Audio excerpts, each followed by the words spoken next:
Good morning, guys. It is Mikey Balls from the Gambler YouTube channel, and today we're going to talk about everybody's favorite topic, chatterbaits, and what's put on the back of it. So we're going to go through chatterbait trailers, why and when. So hit that like and subscribe button and let's get to it. Probably one of the most renowned chatterbait trailers that we offer at Gambler is the Komodo. It's sort of a creature style, but almost like brim or bait or fish looking kind of ovalesque body with that straight tail. And what that thing does in the water is awesome. It doesn't so much like kick like a paddle tail, it just has this swimming natural action where it waves behind the bait. Super subtle but great water displacement. It has a real cool tight action, and that's what I oftentimes look for in a chatterbait. What's nice about it too is it adds some bulk to the bait, makes it a little bit easier to cast. Seasonally, this is definitely like a spring, summer bait. It's a little bit bulky, but at the same time, it's not that heavy aggressive kick, so you can use it in colder water temperatures. I love the Komodo. Comes in a variety of colors, everything up to even red, magic red for spring. The other go-to that I have, especially in early season when we're talking about spring, and this is probably something I've been putting on the back of a chatterbait before chatterbaits were cool, right? And that's a super stud. You know, your straight fluke style bait. It's so funny because sometimes the simplest things are some of the best things, especially when you're dealing with cold water. And when you're talking about low water temps, you know, depending where you are, 50s, upper 40s, even low 60s in Florida, which is pretty darn chilly.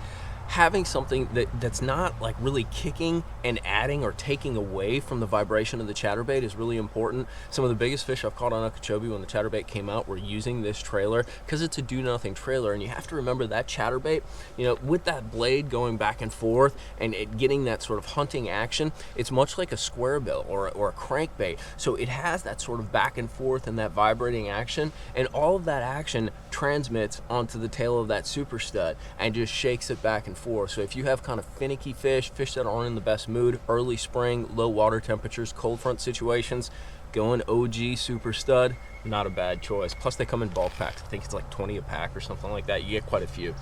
So the other standard, and this is one that I use a lot, and this one is interesting because it offers a lot of versatility, and that's the Little Easy. This is probably one of the most popular sized easy swim baits right now. It's about 3 inches, I think it's 3.5 or 4 inches, has a little boot tail on the back, you know, your classic swim bait, but it is a full body swim bait. So what's nice is it slides very easily up on that chatterbait, and it holds on that keeper, so you don't get slippage and things along those lines. With this one, I'm gonna show you 2 little tricks. So obviously down in Florida we fish a lot of grass. A lot of times that chatterbait needs to be riding pretty high up in the water column. So there's 2 ways to rig it. So one, you can rig it traditionally, go through and basically rig it so that the tail is downward like that. So basically it runs. This will create rise in the bait. So the bait will rise and the tail adds rise as you actually reel it. Now, if you're fishing a little deeper grass, a little trick for you. What you can actually do is rig this thing so the tail is the exact opposite direction, so that the tail is actually pointing up. You have your boot tail pointing up. What that does, you can see it has kind of like a 45 or a slight angular degree.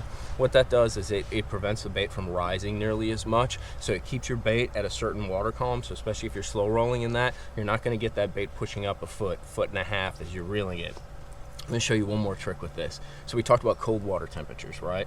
So you want something that's a little more subtle. You kind of let the chatterbait and the blade do the work with the water displacement and the vibration. So one little sneaky trick that you can do, and I've already done it on this is a Berkeley slobber knocker. So you can see that is a Little Easy, right? But what happened to the tail?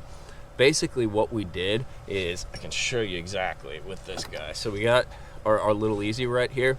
Take your little scissors and find the sort of the transition or the juncture between the body of the plastic and that boot tail, and line your scissors up just parallel with it like that, and give it a clip.